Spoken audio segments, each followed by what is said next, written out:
tentang karakteristik perusahaan jasa. Saya ingatkan kembali tentang pelajaran yang minggu kemarin tentang pelaksanaan akuntansi. Semuanya sudah memahami tentang pelajaran persamaan akuntansi? Tidak?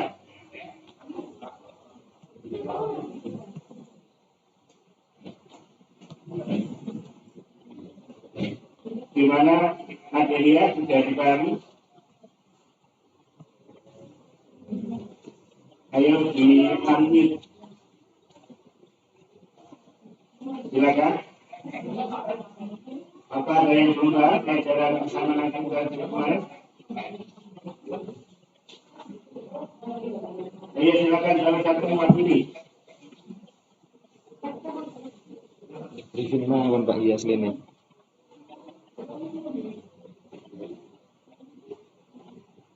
Sama nih Pak. Oke, jangan ke sini dulu. Oke, kita cuma dokumentasi aja.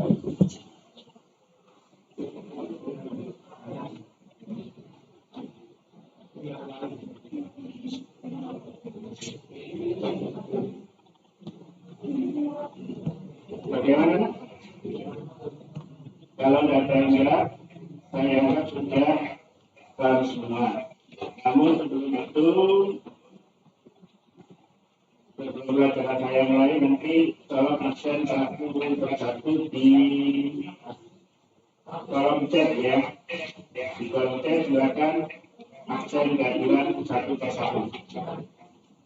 Oke.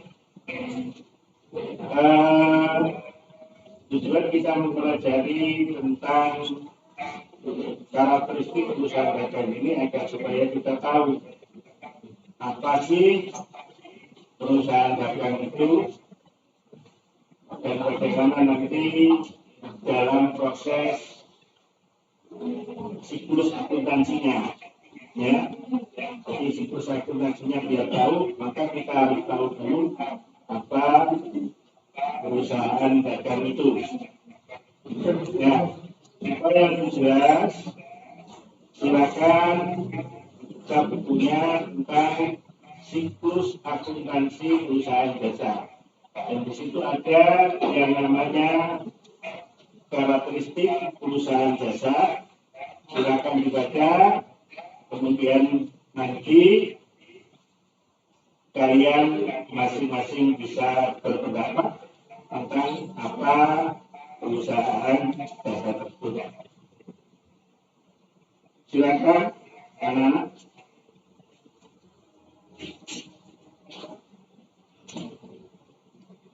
Dibaca tentang karakteristik perusahaan jasa.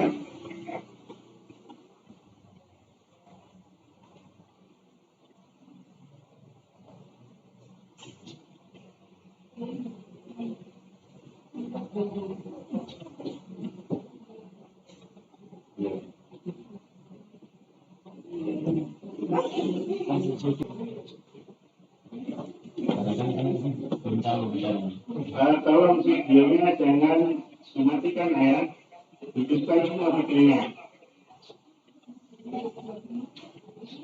hidupkan semua. Baik.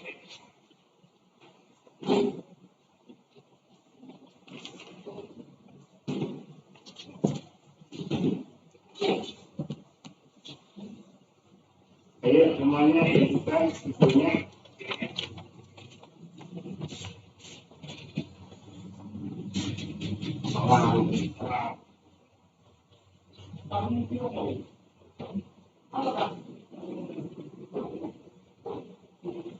Oke.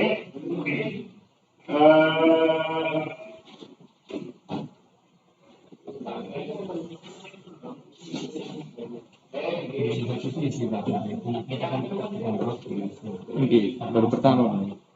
Ayo, sekarang waktunya kalian untuk menjawab tentang karakteristik perusahaan dagang. Silakan. Alia sudah. Ayo. Alia.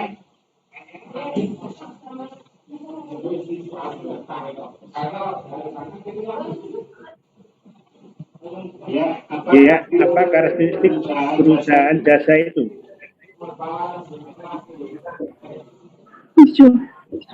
Karakteristik itu sama dengan ciri-ciri, nah ya. Ciri-ciri. Karakteristik perusahaan jasa: 1. Operasional utamanya menjual jasa. 2. Tidak mempunyai persediaan. 3. Dalam perhitungan laporan laba atau rugi tidak terdapat unsur harga pokok produksi maupun harga pokok penjualan.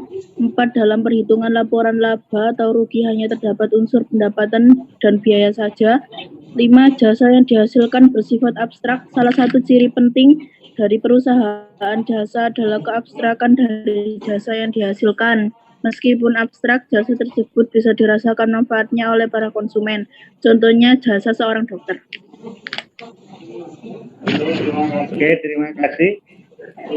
Silakan Mutiara Sani, barangkali punya pendapat yang lain.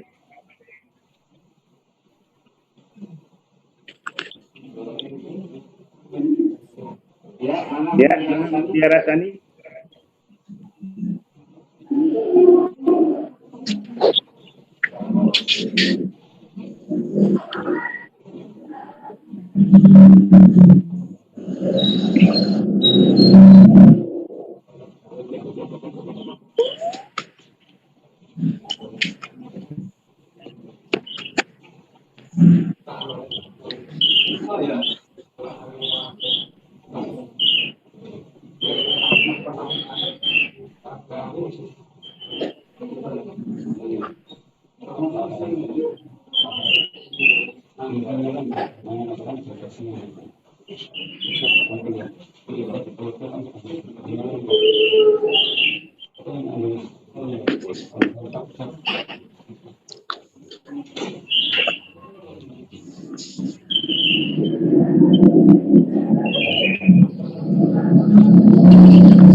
Kalau Mutiara Sani belum siap, yang sudah siap, Ika Aida, silakan. Ayo, Pertanyaannya apa? Tentang karakteristik perusahaan jasa. Silakan, Ika. Baik, Pak. Yang pertama adalah karakter perusahaan jasa. 1. Berubah-ubah atau variability, yakni disesuaikan dengan selera, waktu, tempat, dan karakteristik konsumen. Yang kedua, tidak berwujud atau intangible, yakni jasa yang diberikan kepada konsumen tidak memiliki wujud fisik. Yang ketiga, tidak dapat disimpan atau perishability, yakni jasa yang dijual tidak dapat disimpan untuk dijual pada waktu yang akan datang. Yang keempat, tidak dapat dipisahkan atau inseparability, yakni proses produksi dan penjualan jasa tidak bisa dipisahkan karena terjadi pada waktu yang bersamaan. Terima kasih. Ya, terima kasih. Gimana Mutiara Sani? Mana ini orangnya?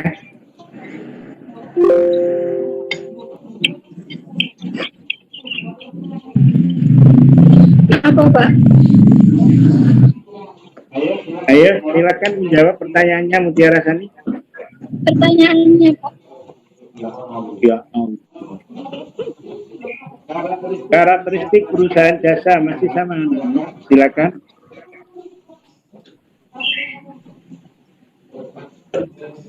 Karakteristik perusahaan jasa ada 5, yaitu 1. Operasional utamanya menjual jasa. 2. Tidak mempunyai persediaan. 3. Dalam perhitungan laporan laba atau rugi tidak terdapat unsur harga pokok produksi maupun harga pokok penjualan. Yang keempat, dalam perhitungan laporan laba atau rugi hanya terdapat unsur pendapatan dan biaya saja. Yang kelima, jasa yang dihasilkan bersifat abstrak. Oke. Ada Kurang lebih sama seperti Virgin. Ya, kurang lebih seperti itu. Ya, barangkali sekarang Abdul Wahid ini, Abdul Wahid. Ayo, silakan, Wahid. Waktu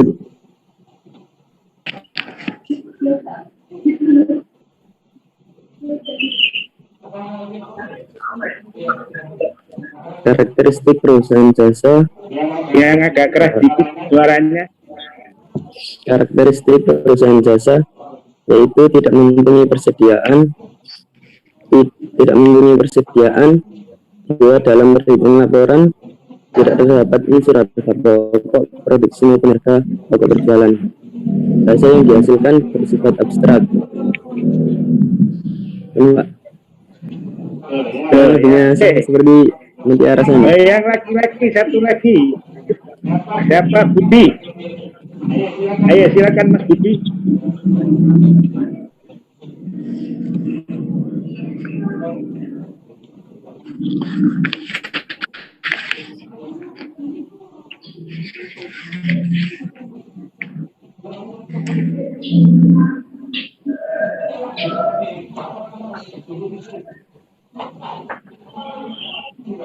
Mana Budi?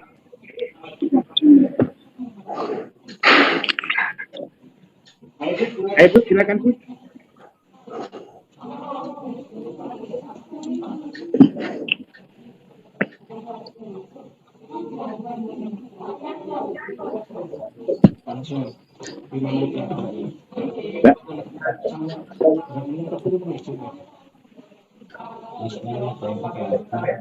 Oke.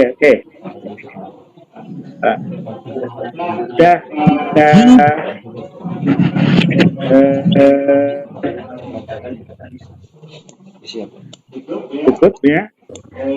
Saya sekarang mari kita lihat apa sih sebenarnya perusahaan jasa itu. Jadi perusahaan jasa ini kegiatannya melayani bidang-bidang tertentu. Stok barangnya juga tidak ada, ya. Ada beberapa bidang pelayanan dalam perusahaan jasa ini. Ada jasa komunikasi seperti radio, televisi, telepon.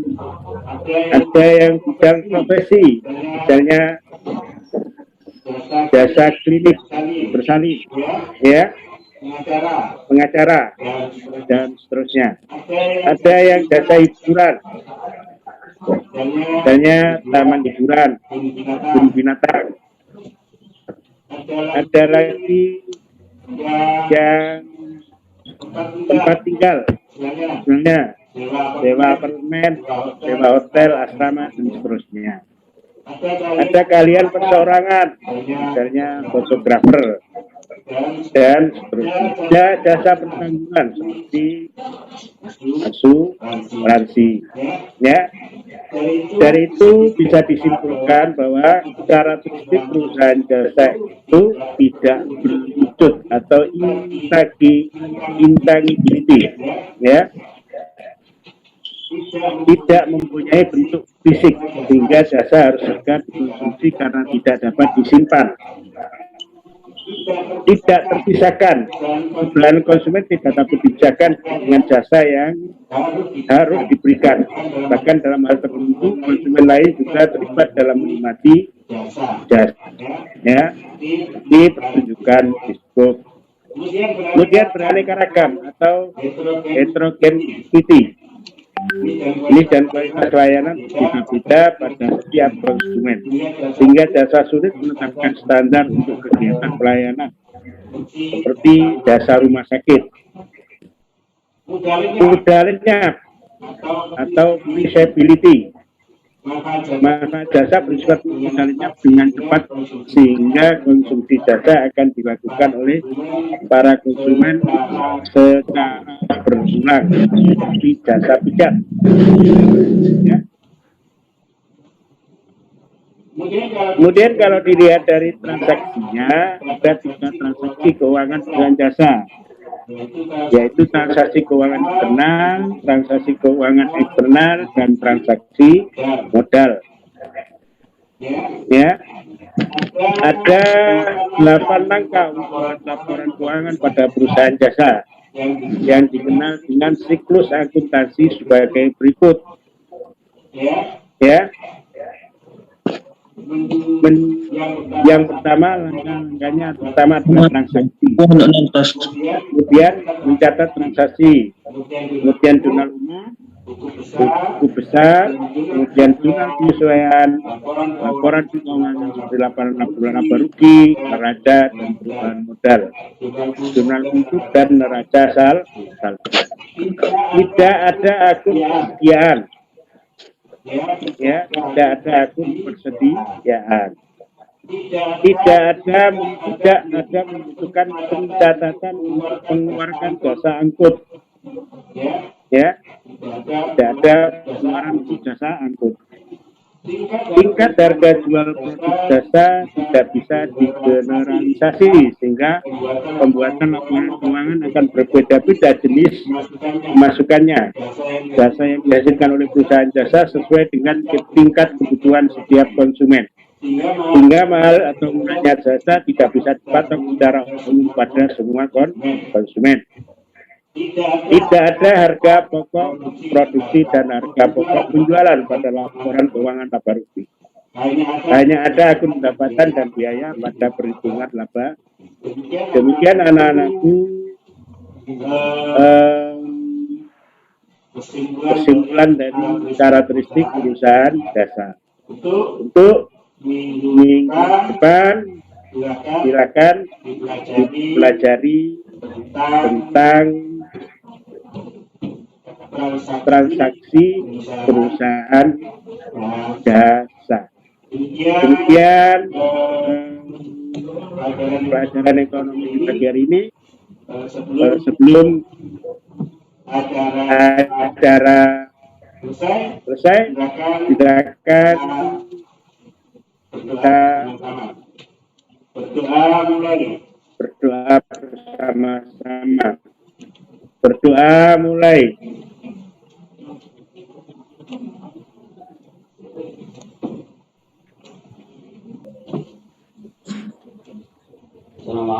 Assalamualaikum warahmatullahi wabarakatuh. Terima kasih kepada Bapak Haji Nasuhan selaku pemateri dalam kegiatan proses pembelajaran melalui sistem Zoom. Kami berterima kasih karena diberi kesempatan untuk melaksanakan penilaian terhadap proses pembelajaran Bapak. Kami mohon maaf yang sebesar-besarnya jika di dalam penilaian kami nanti ada hal-hal yang kita anggap perlu untuk diperbaiki, tapi juga nanti tentunya ada hal yang kita anggap sudah cukup baik dan perlu untuk ditambah lagi biar menjadi lebih baik. Secara keseluruhan apa yang disampaikan oleh Bapak tadi dari awal hingga akhir, kami dapat memberikan beberapa kesimpulan. Yang pertama dalam hal persiapan peserta didik, kami melihatnya beberapa